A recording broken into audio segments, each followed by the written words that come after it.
تجارت کے بارے میں آپ کو بتاتا ہوں میں. تجارت میں ایک آدمی آتا ہے صبح 9 بجے آتا ہے, رات کے 9-10 بجے تک وہ کام کرتا ہے. کیا گھنٹہ کام کیا؟ 12 گھنٹہ. گھر میں بھی جا کے فون کرتا ہے مال آیا کہ نہیں, مال پہنچا کہ نہیں. کم از کم وہ 12-13 گھنٹہ ڈیلی کام کرتا ہے. تو مہینے میں کتنا کام کیا؟ وہ 360 گھنٹہ کام کیا. اب ہم کو بتائیے جو کسان کے بچے ہیں وہ بتائیے کیا مہینے میں 12 گھنٹہ بھی کام کر رہے ہیں کیا؟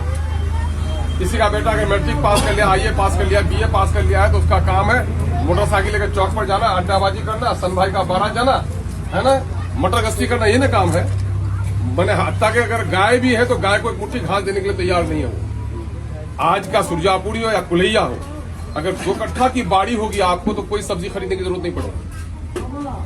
آج کل اتنے ہائیبریڈ سبزیاں آ رہی ہیں کہ اگر 2 کٹھے میں آپ باڑی کریں گے. لوگ آج کل چھتوں پر کھیتی کر کے سبزیاں پیدا کر رہے ہیں اور ہمارے لوگ چوک پر آ کر اڈے بازی کر رہے ہیں. تو وہ قوم جو وقت کو برباد کرے گی, اللہ نے قسم کھایا قرآن میں, وَالْعَصْرِ إِنَّ الْإِنسَانَ لَفِي خُسْرٍ, قسم ہے زمانے کی انسان گھاٹے میں, وقت کی قسم کھا لیتا ہے. ابھی مولانا قرآن پڑھ رہے تھے, مجھے خیال آیا جب قرآن پڑھا جائے تو سنجیدگی سے سنو تاکہ تم پر رحم کیا جائے. اس کے معنی یہ ہے کہ اگر سنجیدگی سے نہ سنیں گے تو رحم سے آپ محروم رہیں گے. اس لیے مولانا کرام سے بھی کہیں گے کہ جب اس قسم کے افتتاحی پروگرام میں آپ شروع کریں تو مختصر آیتوں کا وہ کریں. ذکر صرف تسبیح کے دانوں کو گننا نہیں ہے, اللہ کی وحدانیت, رسول کی حقانیت, دین کی باتوں کا تذکرہ کرنا یہ بھی ذکر ہے. فاتحہ صرف 4 کل کو پڑھنا اور قرآن کے اوراد کرنا نہیں ہے. اگر آپ سورہ فاتحہ پڑھ کر کے بھی آپ کر لیتے ہو تو فاتحہ ہو جاتا ہے. جب جہاں ماحول قرآن سننے کا نہیں ہو تو وہاں لمبی قرأت نہیں کرنی چاہیے, اور جب آدمی نہ سنے تو وہاں پڑھنے سے قرأت کرنا چاہیے. اور جو لوگ سنیں ان پر واجب ہے کہ وہ سنجیدگی سے کلام اللہ کو سنیں. ابھی میں بول رہا ہوں نا, میں تو رسول پاک کے جوتے کے خاک کے برابر بھی نہیں ہوں, لیکن میری بات آپ سن رہے ہیں نا.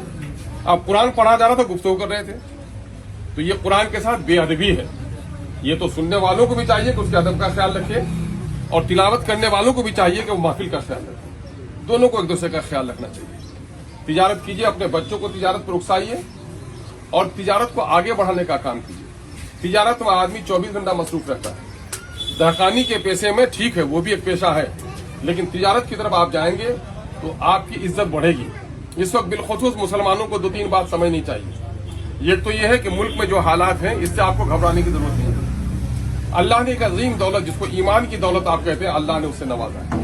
بہت سارے لوگ اس سے محروم ہیں, ایک بڑی دولت آپ کو ملتا ہے. دوسری ملک ہے کہ اس ملک کا جو قانون ہے, اس ملک کے قانون میں آپ کو برابری کا درجہ دیا گیا ہے, یہ بھی آپ کے لیے غنیمت ہے.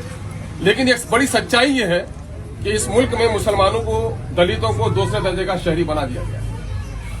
آپ کو یہ بات سمجھنی پڑے گی. آپ اگر اس ملک میں عزت سے رہنا چاہتے ہیں تو اگر دوسروں کا بچہ 80 نمبر کا امتحان پاس کر رہا ہے تو آپ کے بچے کو 85 نمبر لانی پڑے گی. ان کا پیروی کرنے والے بہت ہیں, آپ کا پیروی کرنے والا کوئی نہیں ہے. انٹرویو کمیٹی میں کوئی نہیں ہوگا. پولیس کی بحالی ہوتی ہے تو آپ کا بچہ جانے کے لیے تیار نہیں ہے. آپ بارات جانے کے لیے پوری بستی تیار ہے نا.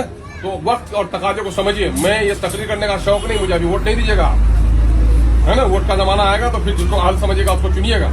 میرے اوپر یہ ذمہ داری ہے کہ میں لوگوں کی رہنمائی کروں. رہنما کا کام صرف سڑک بنانا, بجلی لگانا نہیں ہے. اپنے سماج کو صحیح رخ پر لے جانا یہ اولین ذمہ داری کسی رہبر کی.